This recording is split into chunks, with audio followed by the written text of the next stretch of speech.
Hey y'all, it's Kristen with Saddlebox, and for today's video I'm going to be discussing a few signs your horse might have to indicate discomfort. So in general, horses are very good at hiding discomfort.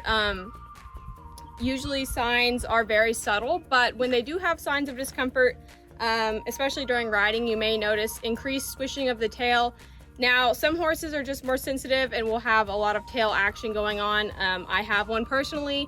There's absolutely nothing wrong with her, but she just loves to swish her tail, and she does it in the pasture. So watch your horse in the pasture, watch them, when they're being ridden to kind of indicate whether or not they, there's a difference between it. But in general, if your horse doesn't really swish their tail and they start swishing their tail during, riding, that might indicate that something's hurting them.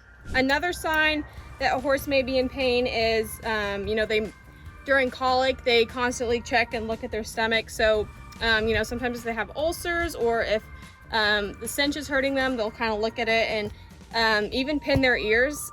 So pinning their ears is another general sign that your horse is in pain. A lot of the time, if your saddle doesn't fit them or if your saddle is pinching their back, when you go to saddle them up, they will pin their ears and, try to nip and stuff.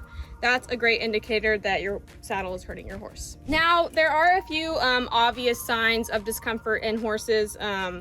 If they are obviously lame on one leg, or, you notice them limping, or you can see some head bobbing action going on in their gaits, that is an obvious sign that something's up, usually with the hoof or the leg when they are limping, but it could be something else. So always have your vet out if you are wondering if your horse is in discomfort or in pain in any way. They can usually debunk that for you, or you can usually find something that's going on with them that you may have originally thought was a training problem, like say your horse starts pinning their ears at you when you're riding them, and you haven't really seen that before, and you think, oh, they're just being sassy, I'm gonna keep riding them. But in reality, maybe there's actually something going on and you need to have a vet out, and it may not be a training issue at all. They may just be in pain and they are telling you by pinning their ears. So just keep in mind, if you are having an issue with your horse that you haven't had previously, and they're kind of showing any of these signs, that it may not always be a training issue. They might be in pain, and it might be a good idea to have your vet out. I hope you guys enjoyed this, and I will see you in the next video. Bye, y'all.